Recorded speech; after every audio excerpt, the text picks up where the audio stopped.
안녕하세요. 자, 이번에는 이어가지고 우리가 뭘 해볼 거냐면 우리 모음 체계에 대해서 알아볼 겁니다. 그 전에 모음이 뭔지도 알아야겠죠. 자, 모음이 뭘까요? 모음이 뭘까요? 자, 모음은 소리가 나는 과정에서 우리가 아까 자음 같은 경우는 방해를 받는 게 핵심 포인트였습니다. 근데 모음은 크닥 큰 장애를 받지 않는다. 별다른 방해를 받지 않고 나는 소리다. 그러면 이 소리에도 여러 가지가 있겠지만 일단은 우리가 모음은 크게 우리가 여러분도 알다시피 뭐가 있어? 자, 그냥 단일하게 나는 모음이 있어. 이런 것들. 자, 근데 반면에 우리가 이중 모음이라는 게 있습니다. 이중 모음. 와우. 쏘리. 이거 말고 예. 알겠습니다. 때 그 예라는 소리. 그런 것들 우리가 이중 모음이라고 합니다. 자, 먼저 우리가 단모음부터 볼 건데 마찬가지로 우리가 단모음 같은 경우는 어떻게 나눠 볼 수 있을까? 자음처럼 기준에 따라서 나눠야겠지. 자, 그래서 기준부터 먼저 봅시다. 크게 요거는 세 가지가 있어요. 자, 먼저 뭐가 있냐? 혀의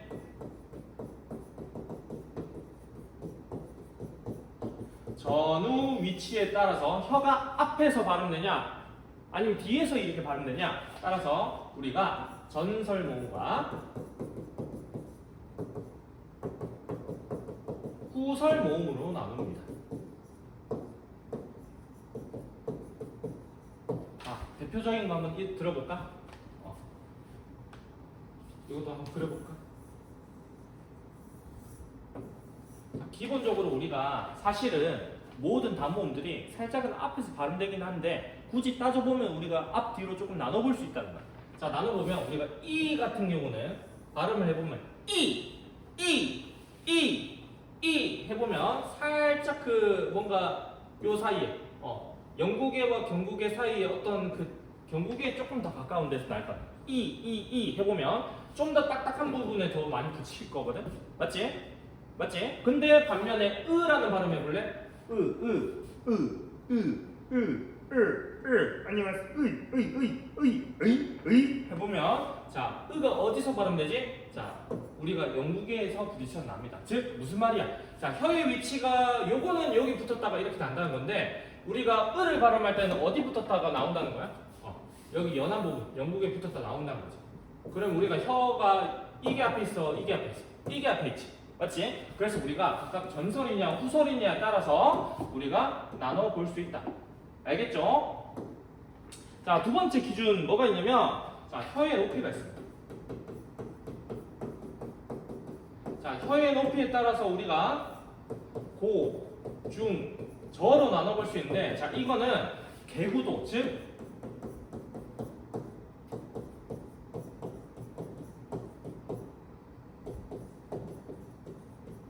입의 벌림 정도에 따라서 다룰 수 있습니다. 우리가 편하게 아를 한번 천천히 발음해볼까? 이렇게 점점 가볼까? 자,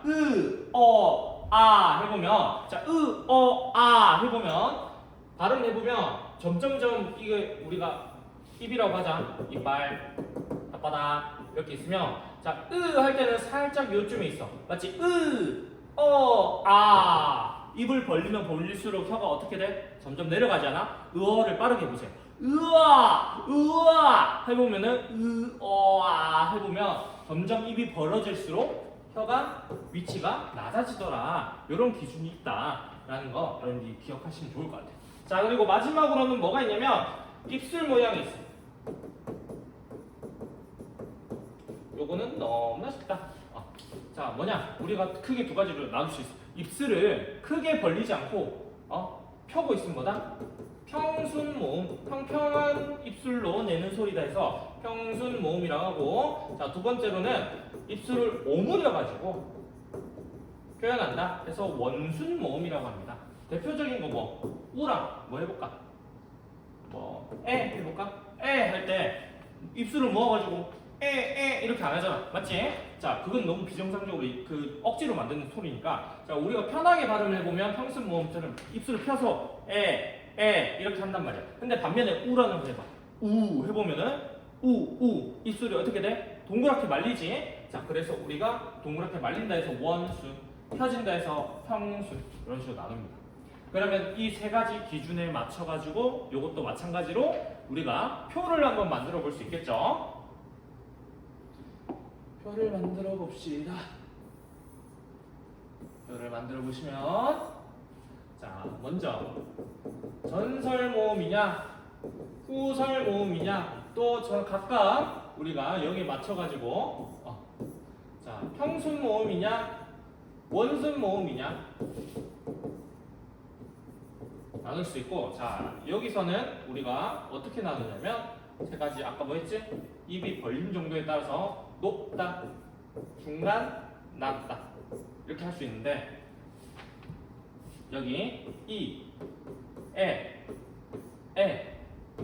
위, 왜라는 소리가 앞에는 있고 자 뒤에는 으, 아, 우, 오가 있습니다. 자, 이렇게 여러분들이 외우면 되는데 뭐 키를 4개 주었어 하고 뭐 말을 만들어내기도 하는데 중요한 건 여러분들이 기준만 제대로 이해하고 있으면 이거 외우는데 크게 막 엄청난 단어를 외울 필요는 없거든. 나는 그게 더 오래 걸릴 거라고. 여러분 그냥 이에 위에 으아 우오 이렇게만 외우면 되죠. 이에 위에 으아 우오 이렇게 해놓으면 잠깐만 우리가 그 높고 낮음 그리고 펴고 동그랗고 앞에 있냐 뒤에 있냐 그것만 여러분들이 이해만 잘하고 있으면 이거 뭐 그냥 표 그리는 거 1도 아니거든. 그렇게 해서 단모음 어쨌든 만들어내면 몇 개? 단모음 몇 개? 10개가 있다 해서 여러분들이 요거는 꼭 기억해 두시길 바랍니다. 알겠죠? 그럼 우리 자음체계도 했고 모음체계도 했네. 그럼 뭐가 남았지? 그렇지 몇 개 안 남았는데 뭐가 남았냐면 이중모음이 있습니다. 자, 이중모음은 어떻게 난다는 거냐면 뭔가 중첩돼서 모음이 발음된다. 해보면은 우리가 이중모음 중에 해보자. 야! 해보면 우리가 야를 슬로우 모션 걸어서 발음해볼까? 이야 라고 할 거란 말이야. 우리가 발음해보면은 이야 해가지고 이야 빠르게 하면 이걸 다시 빠르게 하면 이야 해서 우리가 이렇게 발음된다는 거지. 근데 이때 우리가 이게 단모음이 아니라는 거야. 단모음이면 우리가 따로따로 발음해야지 이아 해야 되는데 이게 뭔가 빠르게 발음하니까 이아라고 하지 않고 야로 합쳐진다는 거지. 근데 그렇게 된 소리가 뭔 거 보니까 이게 바로 우리가 처음에 했던 반모음이라고. 반모음에 대해서 우리가 아직 얘기하지 않았지만 하는 김에 여기서 그냥 곁들여서 바로 해버릴까? 자, 바로 해버리면 자 반모음 같은 경우는 자 이 발음이 될 때 공기 흐름을 방해를 그렇게 크게 받지 않아. 자 그렇단 말은 즉슨 모음과 성격이 어때? 자 비슷하다. 하지만 우리가 이 반모음 같은 경우는 우리가 보면은 혼자 쓸 수 있나? 안 돼. 특히 중성. 우리가 뭐 중성에 오는 음절 개념에서 뭐처럼 중간에 올 수 있는 소리야 혼자 반모음? 아니 절대 못 오거든. 그렇다는 말의 의미에서는 자음과 성격이 비슷해. 그래가지고 각각의 중간의 성격을 가지고 있다 해서 반모음이라고 합니다. 반모음이라고 하는데 이 반모음을 가지고 지금 단모음과 합쳐진 게 바로 무슨 소리다? 바로 이중모음이다. 그래서 여러분들이 개념을 정리하실 때 어떻게 하면 좋냐면 자 이중모음은 우리가 그냥 소리가 합쳐져서 나는 게 아니라 자 그냥 단모음과 단모음이 합쳐진 게 아니라 단모음과 단모음이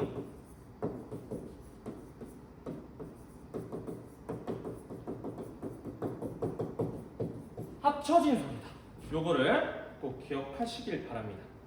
알겠죠? 자, 다르게 말하면 요거 보면은 우리가 단모음 그 이중모음 같은 경우는 야만 했지만 뭐도 있어. 뭐 여도 있고 여, 유 다 있지. 자, 이것들은 우리가 발음할 때 자, 입술 모양이나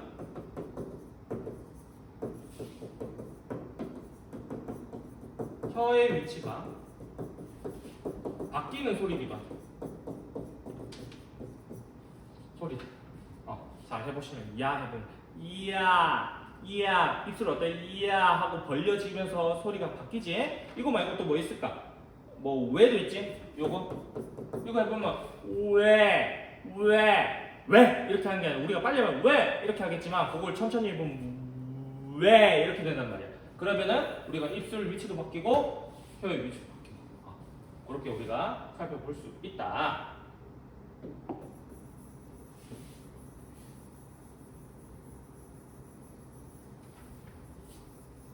그래서 선생님 아무래도 편집 기술이 좀 없다 보니까 한 번에 하다 보면 좀 두서없이 그냥 왔다리 갔다리 할 수는 있긴 해. 선생님이 좀 기술만 좋으면 좀 편집도 하고 하면 좋을 텐데 우선 답답하지만 조금만 참아주시면 더 배워볼 생각은 없습니다.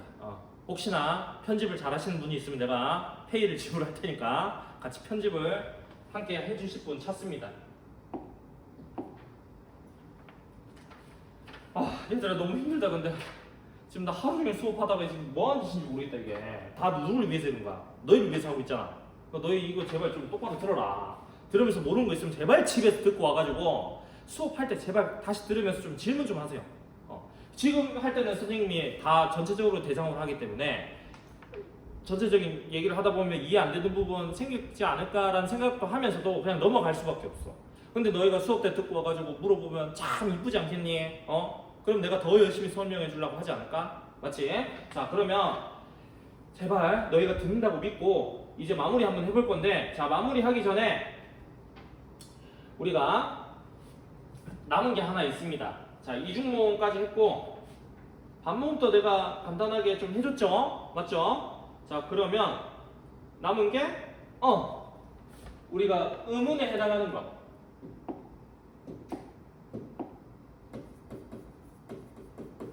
자, 음운에 해당하는 거 뭐 있었어? 자음, 모음, 반모음 요거 했었지? 근데 우리가 음소다 음소. 자, 음운에는 크게 두 가지로 나뉘어져 있어. 음소와 뭐가 있었지? 운소가 있었어. 자, 운소는 그때도 얘기했듯이 소리로 직접 구별해서 내는 게 아니라 소리에 얹혀가지고 나는 따라가는데 그게 어떻게 한다? 뜻을 구별한다고 했어. 그게 뭐 있었지? 장음이 있었지. 그래서 이 장음만 우리 한번 살펴보면 됩니다. 근데 이거는 여러분들이 이해만 하시고 이건 알아야지. 이건 알아야 되는데 지금 말하는 건 조금 다른 문제라서 여러분들이 알고만 있으면 좋아요. 자, 뭐가 있냐면 우리가 기본적으로 우리 이거 나누는 거는 뭐 이런 것들이 있어. 뭐 길게 발음하냐 아니면 짧게 발음하냐, 밤 하든가 아니면 암 하든가 아니면 말 하든가 말 하든가 이런 식으로 우리가 하게 되면 의미가 다 다르다는 거야. 그때도 얘기했지만 선생님이 말 했을 때 우리 단어만 보면은 우리가 겉으로 나타내는 표현만 보면은 알 수 없다는 거야. 내가 지금 이렇게 말하는 말이라는 건지 아니면 이런 말이라는 건지 알 수가 없지. 근데 그걸 구분할 수 있게끔 해주는 게 뭐다? 이 소리의 길이인 장음이다. 자, 장음은 다른 말로 하면 소리의 길이야. 자, 소리의 길이가 깁니까? 짧습니까? 했을 때 이 소리가 긴 거, 길 장자거든. 긴 소리다 해서 긴 소리가 들어갔을 때 의미가 바뀐다. 지금 선생님 정확히 지금 기억이 헷갈리긴 하는데 아마도 이게 아마 내가 알기로는 이게 맞을 거야.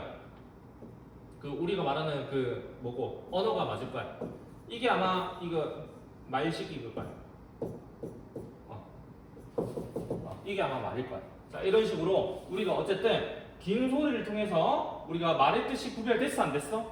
됐지. 우리 채속 대립상의 어떤 개념에 근거해서 보면 그 의문의 판별 기준에 따라서 보면 뭐야? 다른 건 동일하게 놔둬. 말이라는 단어는 그대로 놔뒀는데 소리의 길이만 바뀌었어. 근데 단어의 뜻이 구별됐어 안 됐어? 됐어. 그러면은 뭘 한다? 그거는 뭐로 친다? 음문으로 친다. 근데 그 안에 우리가 운소 안에 그런 것 기능을 하는 게 하나 있단 말이야. 그게 뭐다? 장음이다. 요것만 여러분들이 기억하면 좋을 것 같아요. 뭐 여기서 더 추가로 하면은 요건 진짜 그냥 하는 거. 여러분들이 요건 시험에 안 낼 거니까 이해만 하시면 됩니다. 뭐가 있냐? 예를 들어서 기어가 달 때 기어라는 게 합쳐지면 우리가 어떻게 되면 결국에는 기어가 돼서 뭐 겨라는 소리가 되거든요. 그때 이때 우리가 각각 그냥 짧은 소리였는데 이 두 개가 합쳐져서 겨가 돼버리니까 겨하고 소리가 길어지거든요. 우리가 이런 것들을 뭐라고 하냐면 보상적 장음을 하는데 요거는 나중에 여러분들이 고등학교 가서 배우시길 바랍니다. 근데 이런 것들이 있다라는 거 정도 알고 가면은 훨씬 더 친숙하게 여러분들이 접근할 수 있으니까 이렇게 이해하시면 될 것 같고, 자, 그래서 우리가 기본적으로 음운과 관련된 음운 체계 그리고 음운의 개념은 이 정도만 알아도 충분할 것 같습니다. 자, 다음 시간에는 언제가 될지 모르겠지만 아마 시험 끝나고 될 것 같아요. 그때 우리 한번 음운 현상에 대해서 한번 알아봅시다. 알겠죠? 자, 수고했습니다.